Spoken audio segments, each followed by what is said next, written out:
അപ്പോൾ ഇവിടെ നമ്മുടെ നെയ്ച്ചോറ് റെഡി ആയിട്ടുണ്ട്. വളരെ എളുപ്പത്തിൽ ഒരു നെയ്ച്ചോറ് ഉണ്ടാക്കി നോക്കിയാലോ. പാൻ ചൂടായി വരുമ്പോൾ നെയ്യ് ഒഴിച്ചു കൊടുക്കുക. ആവശ്യത്തിന് ഞാനിവിടെ 2 ടേബിൾ സ്പൂൺ നെയ്യാണ് കേട്ടോ യൂസ് ചെയ്യണേ. അതിലേക്ക് നമുക്ക് ഓൾ സ്പൈസസ് ഇട്ട് കൊടുക്കാം.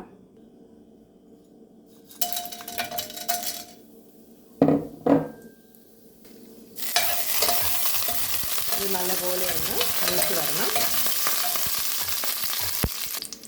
അപ്പോഴേക്കും നമുക്ക് ഒരു ഹാഫ് സവോള ഇട്ട് കൊടുക്കാം.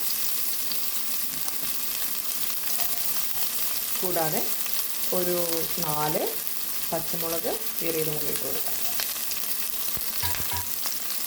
നല്ലപോലെ ഒന്ന് വരണ്ട് വരുന്നവരെ ഇട്ട് കൊടുക്കാം.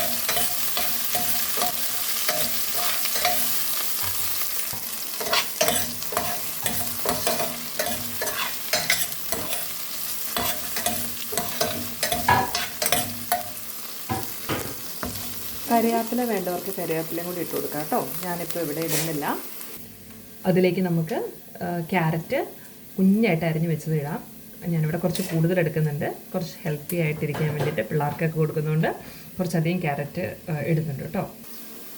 നമുക്ക് ആവശ്യത്തിനനുസരിച്ച് ക്യാരറ്റ് എടുക്കാം.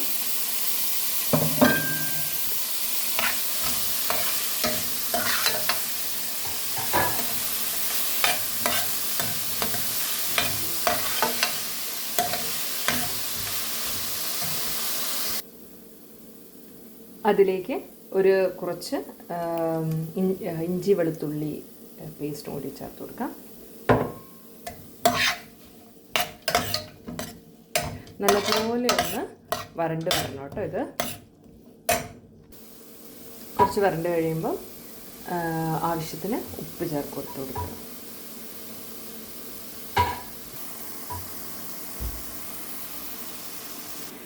ഞാനിവിടെ ബസുമതി റൈസാണ് ഉപയോഗിക്കുന്നത്.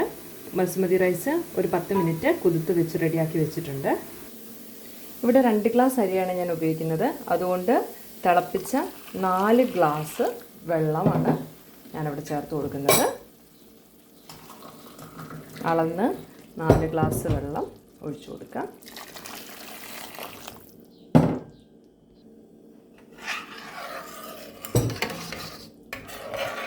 നല്ലപോലെ ഒന്ന് ഇളക്കി കൊടുക്കുക.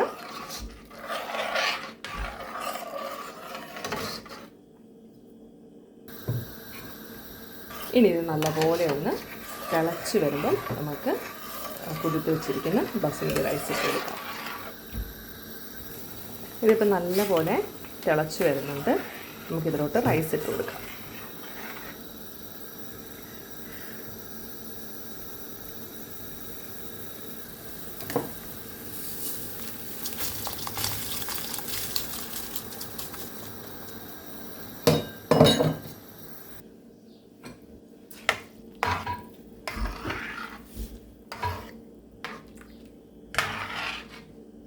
നല്ലപോലെ ഒന്ന് ഇളക്കി കൊടുക്കാം. നല്ലപോലെ ഇളക്കി കൊടുത്തതിന് ശേഷം നമുക്കിത് മൂടി വെച്ച് വേവിക്കാം.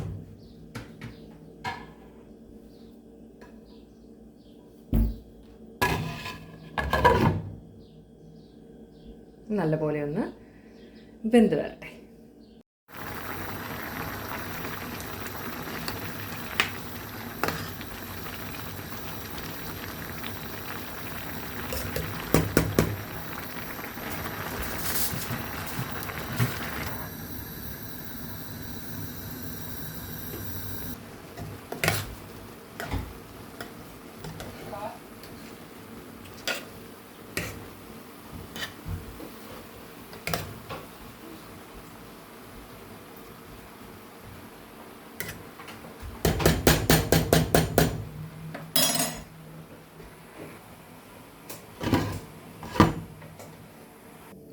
നെയ്ച്ചോറിൻ്റെ കൂടെ ഞങ്ങളിവിടെ ഫ്രൈഡ് ചിക്കൻ, ഗ്രിൽഡ് ചിക്കനാണ് കേട്ടോ ഇന്ന് ഉണ്ടാക്കണേ. ഇതിൻ്റെ റെസിപ്പി ഞാൻ വേറൊരു ദിവസം ഷെയർ ചെയ്യാം. അപ്പോൾ ഇവിടെ നമ്മുടെ നെയ്ച്ചോറ് റെഡി ആയിട്ടുണ്ട്. നല്ലപോലെ വെന്തിട്ടൊക്കെ ഉണ്ട്. അപ്പം ഇത്രയേ ഉള്ളൂ.